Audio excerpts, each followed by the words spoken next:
Hello, I'm Monica Reinagel, and you are listening to the Nutrition Diva podcast. Welcome.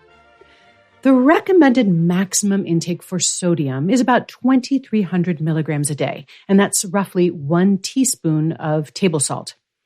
Most Americans eat about 3,400 milligrams per day. And you know what? That upsets the people whose job it is to worry about your health.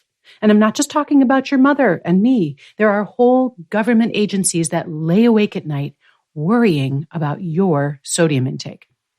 Their main concern is that eating a lot of salt can raise your blood pressure, and that can be quite dangerous. Now, a high sodium diet doesn't lead to high blood pressure in everyone, and some people have high blood pressure even when they eat a very low sodium diet.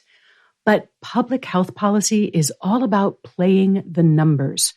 The government figures that if everyone ate less salt, fewer people would develop high blood pressure, have strokes, and die, and that would be a good thing. Accordingly, they have spent the last several decades nagging consumers to reduce their sodium intake. And they've also been pestering food manufacturers to reduce the amount of sodium in processed and packaged foods. Now, I don't want to be hasty and jump to any premature conclusions, but the first 50 years of this effort don't appear to have produced a whole lot of progress. To be sure, you do see a lot more reduced sodium or no salt added options at the grocery store. Unfortunately, consumers apparently don't find reduced sodium products very enjoyable.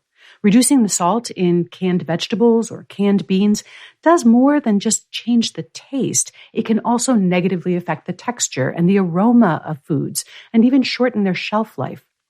For this and many other reasons, all but the most diligent and vigilant of consumers continue to exceed sodium recommendations by a wide margin. So, what's the solution?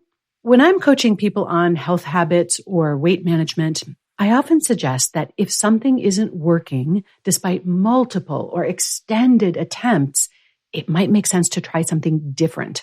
And seeing as we don't seem to be making much headway on sodium reduction, it might be more effective to focus on getting people to increase their potassium intake instead.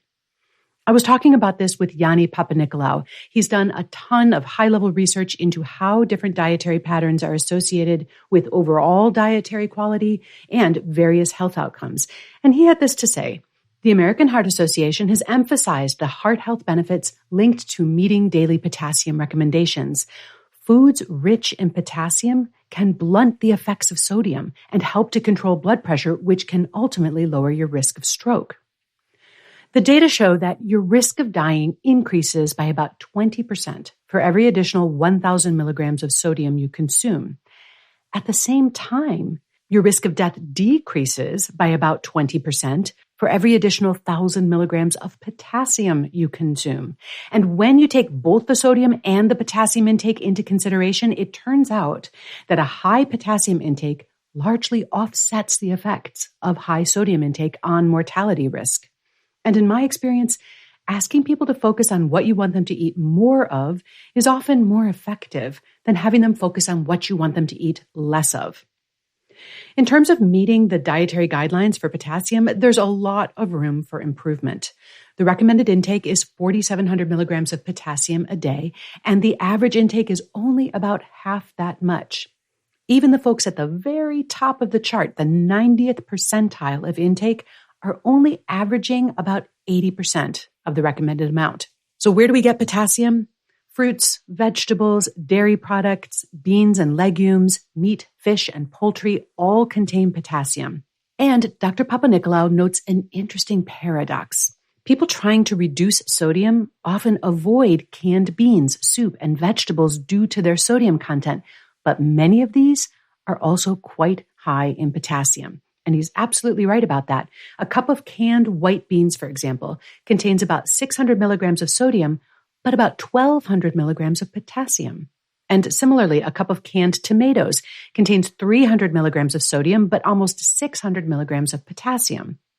Now, to be sure, cooking with dried beans and fresh tomatoes has its advantages, but you cannot beat the convenience, the affordability, and the shelf life of canned beans and veggies. And as Dr. Papanikolaou points out, these foods, which are often demonized for being high in sodium, could actually help improve the potassium to sodium ratio of our diets, in addition to all the other nutrients that they contribute.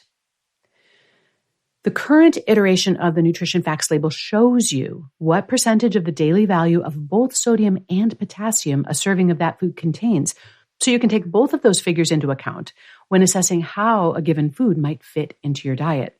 Keep in mind, however, that most of the sodium in your diet is going to come from packaged foods, which usually do have a nutrition fact label, and prepared foods, which often don't.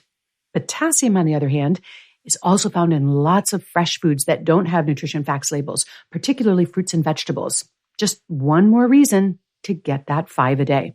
And here's a fun fact. Users of my Nutrition GPA app are 7 times more likely to get that recommended 5 servings of vegetables a day than the average population, and 4 times more likely to include a serving of legumes in their diet. The Nutrition GPA app is free, and it's available in both the Google and Apple app stores. And I've also made you a cheat sheet with some good dietary sources of potassium, and you'll find that in the show notes for today's episode.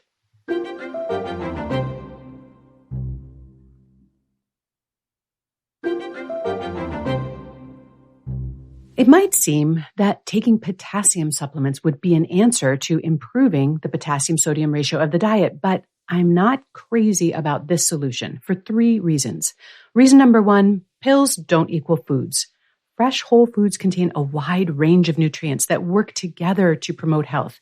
And when we take individual nutrients out of foods and put them into pills, we don't always get the same benefits as we do from eating the foods they came from. Reason number 2, supplements generally don't impact dietary choices. Some of the benefit of eating more broccoli comes from the vitamins in the broccoli. The other benefit of eating more broccoli comes from the fact that we may end up eating fewer French fries. When we get our nutrients from whole foods rather than supplements, there isn't as much room on the plate for highly processed, nutrient-poor foods. And reason number 3, it's too easy to overdo it with supplements. Although it would be pretty difficult to get too much potassium from whole foods, it's a lot easier to get into trouble with supplements, especially if you have reduced kidney function or are taking certain medications that impair your ability to clear potassium from your blood. If your blood potassium levels get too high, it can cause weakness, arrhythmias, and even cardiac arrest. So unless your doctor has prescribed potassium supplements to correct a deficiency, I wouldn't recommend taking a potassium supplement beyond the amount that might be found in a regular multivitamin. Now, a lot of salt substitutes are made from potassium chloride salt. So would that be a good way to increase your potassium intake and cut down on sodium at the same time? Well, perhaps.